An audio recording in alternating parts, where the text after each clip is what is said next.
উত্তর আফ্রিকার দেশ লিবিয়ার উপকূলে সুদানি শরণার্থী বহনকারী একটি নৌকায় অগ্নিকাণ্ডে অন্তত 50 জন নিহত হয়েছে।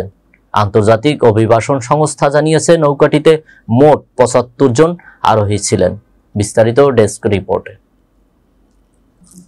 তাদের মধ্যে 24 জনকে জীবিত উদ্ধার করা হয়েছে। মঙ্গলবার এক প্রতিবেদনে এই তথ্য জানিয়েছে সংবাদ মাধ্যম আল জাজিরা। জাতিসংঘের এই অভিবাসন সংস্থা জানিয়েছে দুর্ঘটনা বেঁচে যাওয়া 24 জনকে চিকিৎসা সহায়তা দেওয়া হয়েছে। সংস্থাটি এক্সে পোস্ট করে বলেছে, সমুদ্রপথে এমন মর্মান্তিক দুর্ঘটনা ঠেকাতে জরুরি পদক্ষেপ নেওয়া প্রয়োজন। এর আগেও এ ধরনের ঘটনা ঘটেছে। গত মাসে ইয়েমেন উপকূলে একটি নৌকা ডুবে অন্তত 68 শরণার্থী অভিবাসীর মৃত্যু হয়, নিখোঁজ হয় আরও অনেকে। 2011 সালে লিবিয়ার নেতা মুহাম্মদ গাদ্দাফি ক্ষমতাচ্যুত হওয়ার পর দেশটি ইউরোপগামী অভিবাসীদের ট্রানজিট রুটে পরিণত হয়। বর্তমানে প্রায় 8,67,000 অভিবাসী লিবিয়ায় অবস্থান করছে।